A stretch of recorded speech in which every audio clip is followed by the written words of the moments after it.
কোন আইন এখানে না। একটা অন্যায় করছে, একটা অন্যায় শাস্তি ভোগ করা লাগবে।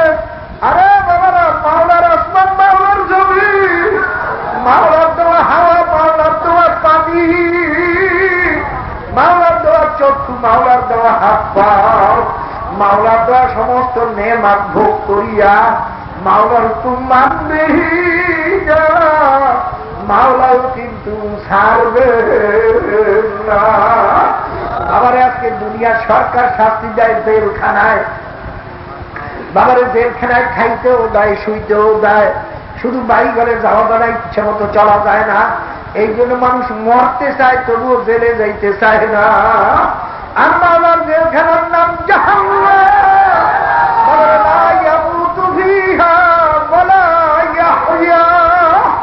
জাহান্নামের আযাব এমন আযাবের আযাব, মানুষ বাঁচবে না, মরবেও না। বাবারা, জাহান্নামের মধ্যে মাওলা পোশাক পরাইবে আগুনে, আবার ওই পোশাকের মধ্যে জাহান্নামের পেশাব বিচ্ছুগুলো কটকট করিয়া কামড়াইতে থাকবে। জাহান্নামের বিছানা হবে আগুনে, তাও দুনিয়ার আগুনের না, জাহান্নামের আগুনে। ভাগ্যা যাওয়ার উপায় নাই। কে মনে করি বলছে বেদবাদীরা, হারামিরা, এ নারীকে বলছে ভাই গান বাজনা শুরু করে কি মনে করিয়া বলছ? বাবারে চরমনায় পড়ব, আল্লাহর কুতুব চরমনায় জমিনে শুয়ে রয়েছে। আল্লাহর কুতুব যুক্তি দেওয়ার পরে বলতেন, বাবার এর পরেও যদি কেউ মনে করে মোল্লা রাজা কয় হইবে না, বাবা যদি না হয় খুব ভালো, তুমিও বাঁচিয়া গেল, আমিও বাঁচিয়া গেলাম। কিন্তু যদি সত্য হইয়া যায়, আর বাবা সত্য হওয়ার লক্ষ লক্ষ যুক্তি আছে, প্রমাণ আছে, কিন্তু মিথ্যা হওয়ার একটা যুক্তিও নাই।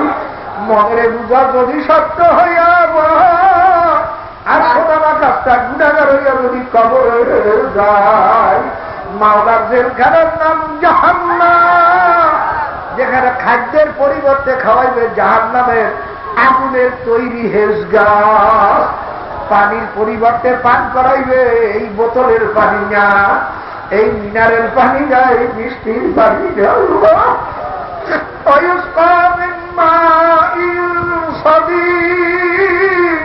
বাবারা, জাহান্নামের গরম দুর্গন্ধযুক্ত পুরীর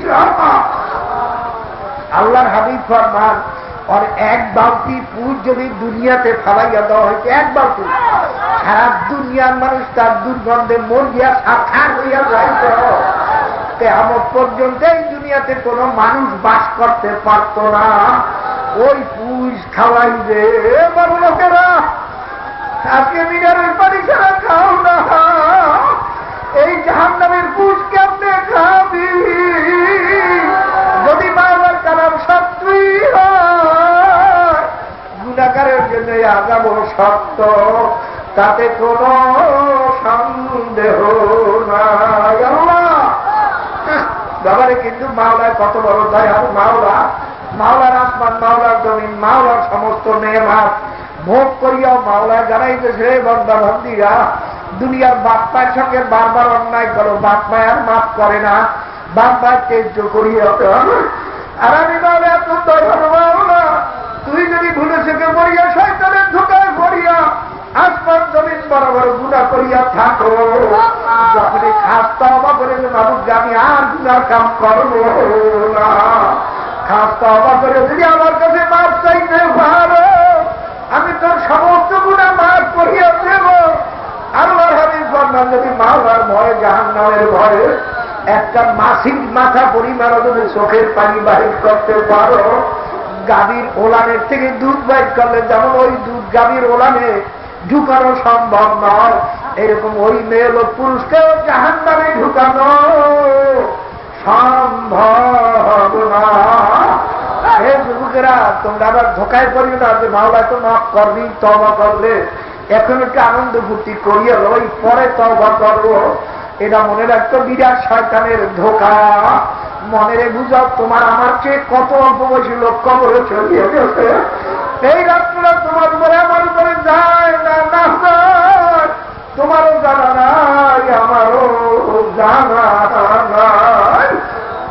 কাজী বাবার বাকিতে না রাখিয়া মাওলার দরবারে খাস তওবা করো, আর মাওলার হুকুম হাকাম অনুযায়ী চলো। তবে মনে রাখবা বাবা, নফস এবং শয়তান তোমার পিছনেও লাগা, আমার পিছনেও লাগা।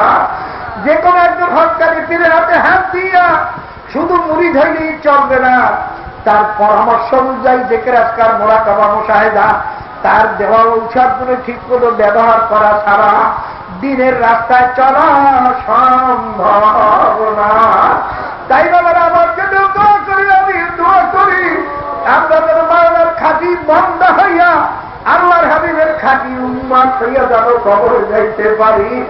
দালালের মালিক না হইয়া কবরে গেলে কোনো ক্ষতি নাই, গাড়ি বাড়ির মালিক না হইয়া কবরে গেলে কোনো ক্ষতি নাই, মুফতি মুহাদ্দিস পিশাব না হইয়া কবরে গেলে কোনো ক্ষতি নাই, member chairman MP minister Rajaraja না হইয়া কবরে গেলে কোনো ক্ষতি নাই।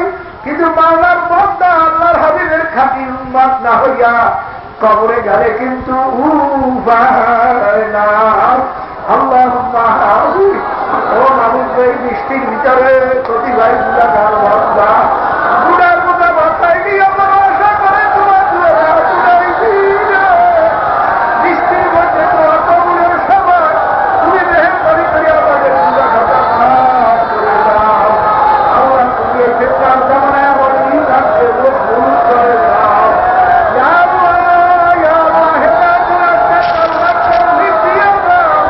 ইয়া আল্লাহ, তোমার খাঁটি বান্দা না বানাইয়া কবরে দিও না।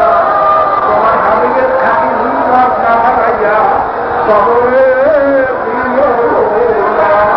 খাঁটি মুসলমান না বানাইয়া কবরে দিও না। মানুষ যাই বলতো সে একজনের গুণা মাফ করলে, তাহলে আমাদের সবাই গুণা মাফ করে দাও। ইয়া আল্লাহ, আমাদের বাপ মা দাদা দাদি নাই, ভাই স্ত্রী পুত্র পরিচালক ছাত্রী সবাইকে আপনি মাফ করে দেন। তাদের কবরকে ভেস্তের বাগান সবাইয়া দেন। আল্লাহ জাদুসিলের মাহফিল হইল, মাহফিলের জন্য চেষ্টা করবো, খাদ্যি জন্য সাহায্য করবো, সবাই করে আপনি খাস রহমান নামে করেন। আল্লাহ আল্লাহ যত বন্দরে কষ্ট করিয়ে বৃষ্টি করছো, তোমার আমাদের মধ্যে আমি রয়েছি, আমাদের সবাই করে খাস রহমান নামে আল্লাহ সন্তানের সর্বত্র ইসলামী হুকুমাত কায়েম করে দেন। আল্লাহ ইসলামী হুকুমাতের জন্য সাহাবায়ে কেরামদের নমুনায় শহীদদের যে ত্যাগ করার তৌফিক সবাইকে দিয়ে দাও। ইয়া আল্লাহ, যারা ইসলামের দুশমন তাদেরও আপনি হেদায়েত নসিব করেন। আল্লাহ তাদের নসিবে হেদায়েত তাই নমরুদ ফিরাউনের মতো তাদের আপনি ধ্বংস করে দেন, তাদের আপনি ধ্বংস করে দেন, তাদের আপনি ধ্বংস করে দেন। আল্লাহ সমস্ত বাধা মুসিবতকে হেফাজতে রাখে। আল্লাহ আমাদের প্রত্যেকের দিলের ন্যাক মৃত্যুগুলো পূরা করে দেয়। আল্লাহ যে ব্যারাম ক্রিয়ায় ভুলতে আছি প্রত্যেকের ব্যারাম ক্রিয়া থেকে শেফা দিয়া দাও। সাল্লাল্লাহু আলা খায়রি মুহাম্মদ ওয়া আলিহি ওয়া সাহবিহি আজমাইন। আরহামনা মাআহুম ওয়া সালামুন আলাল মুরসালিন। আলহামদুলিল্লাহি রাব্বিল আলামিন। আল্লাহ তরিকার নেয়ামত আমাদের সবাইকে নসিব করুন। আল্লাহ সমস্ত আউলিয়া কেরামদের রুহানি